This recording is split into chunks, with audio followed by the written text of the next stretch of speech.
not the season that he would hope for, but just what have you seen? Yeah, I mean, Aaron is still Aaron. I mean, he can be highly efficient, highly effective.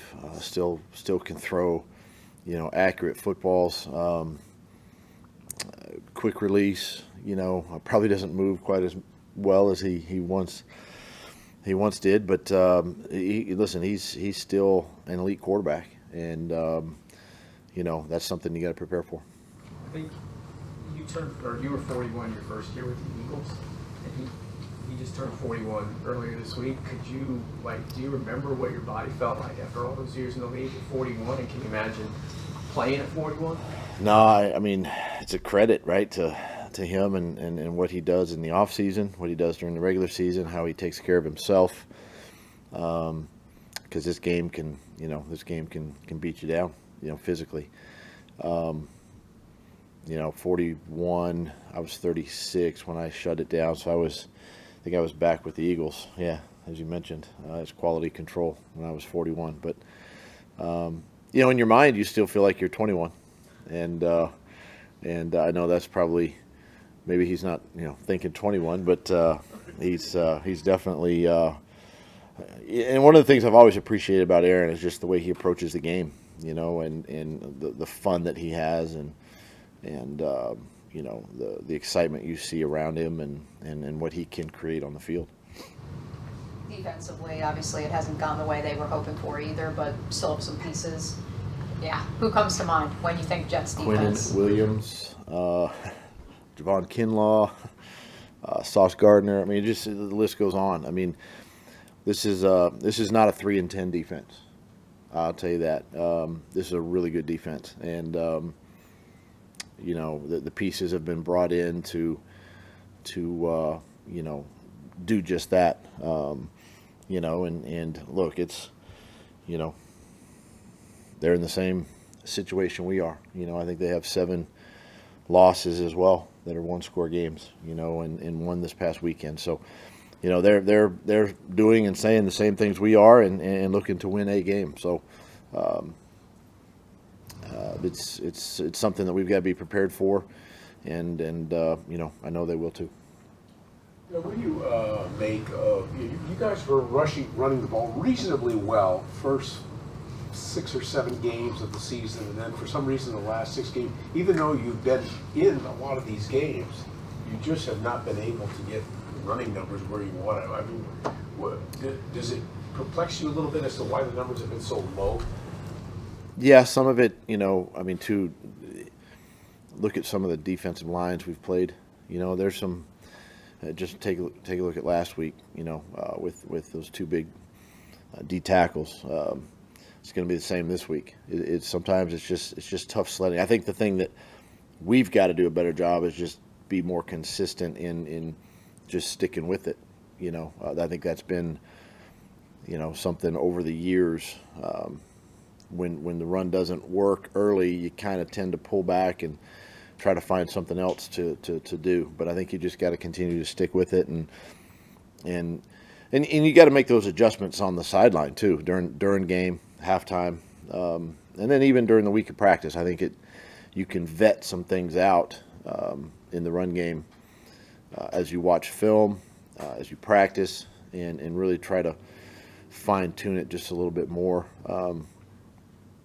But I'll say this: I mean, the guys we've faced the last couple of weeks too are some good D line, some good tackles. We faced some good ends. I mean, it's just sometimes it's a little bit harder.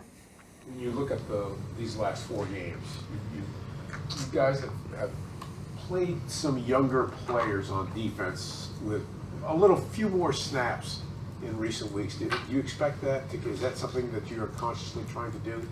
Just to kind of, whether it's to provide depth, or you want to better evaluation of these guys moving forward. Do you expect that trend will yeah, there's a fine line.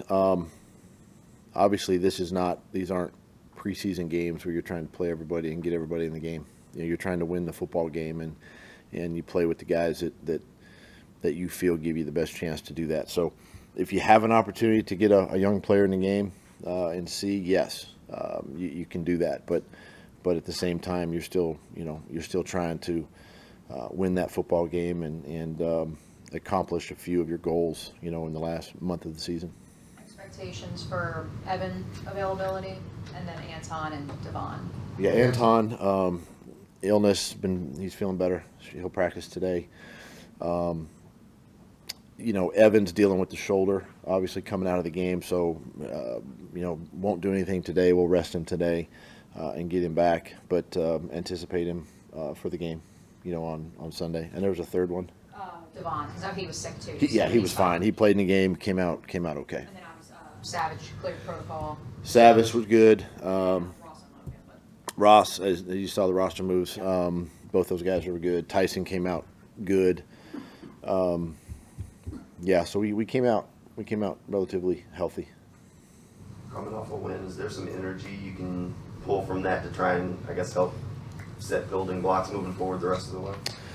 Yeah, I think just, focus on this week. Just, it was good to get the guys back this morning and feel the energy from a win. It doesn't matter how it looks or how you get it. The fact that you got one, it's been a while, sometimes you don't know how to react, but it felt good. The guys were jazzed, and it's something that we can build on, and still got to correct the mistakes, look at that and focus on those and improve this week, but it does give you a little bit of juice going into the week.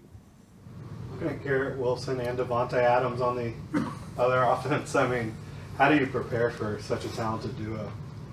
Yeah, two really good receivers, obviously. The history Devontae has with Aaron is well documented, obviously, and you're seeing more and more the connection with Garrett.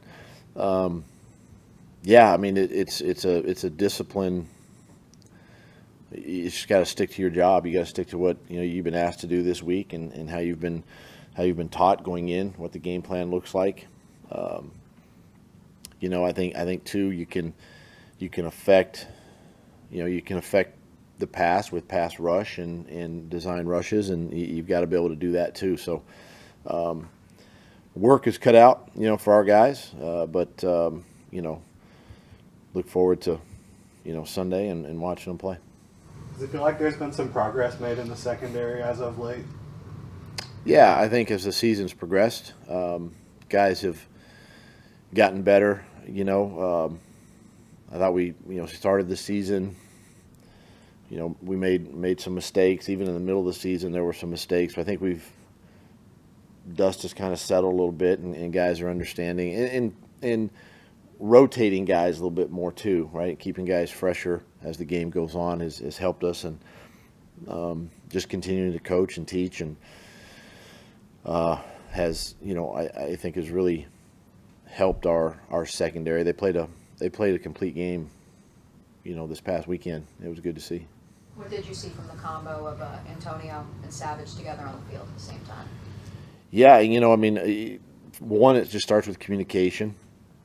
Both those guys do a nice job there of just talking back and forth when they're out on the field together, talking with their corners and linebackers, and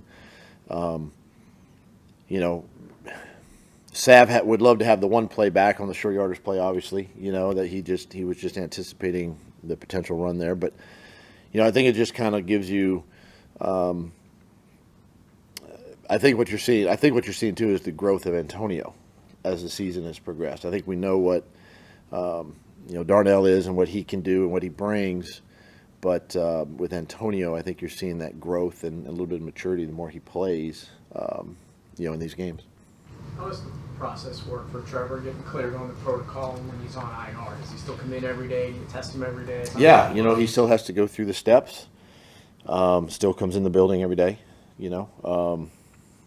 and just goes through it as if he were, getting ready to play a game this weekend, But I think in this case too, you're not going to speed anything up, but you don't want to, you're not going to either push him through or rush him through, because you still got to be careful, with all of it. But at the same time, we kind of go at his pace and let him, how he feels and his symptoms and all that kind of stuff, and just go step by step. Have you hasn't cleared the game. No. No. Is everybody good? Good. All right. Thanks, Coach. Thanks, Coach. Thanks, Coach.